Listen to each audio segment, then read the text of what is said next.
Alright guys, welcome back to Cafe Coffee Night sponsored by 1xbet TV र आज हामी हेर्न जाँदैछौँ कसरी आइफोनमा चाहिँ एनपिएल हेर्ने है त। सबभन्दा पहिला एप स्टोरमा जान्छौँ। एप स्टोरमा गइसकेपछि हामीले यहाँ गएर डिस होम गो भन्ने एपलाई सर्च गर्छौँ है त।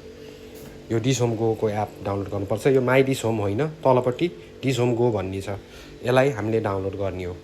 सो जब यो डाउनलोड हुन्छ त्यसपछि चाहिँ हामीले लगइन गर्नुपर्ने हुन्छ है त। सो यदि तपाईहरु चाहिँ 1xbetमा उ गर्नुहुन्छ भने पहिला त यो गरौँ अनि त्यसपछि त्यो कुरा गरौँला। ठीक छ, एलोमा मैले थिचेँ, यसपछि NPL streaming on Dish Home Go भनेर भनिसकेको छ यहाँ।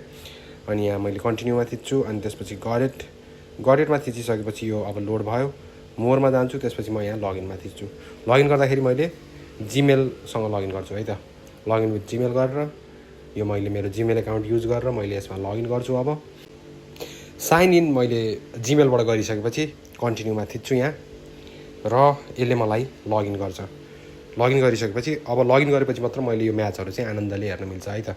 सो अब यहाँ देखाइरहेको छ अहिले पछि जब म्याच सुरु हुन्छ 1.5 घण्टा जतिपछि, त्यसपछि मैले यहाँ लाइभ टिभीमा गएर सिधै कान्तिपुरबाट हेर्न मिल्यो अथवा यही मेन पेजमा आउँछ है त।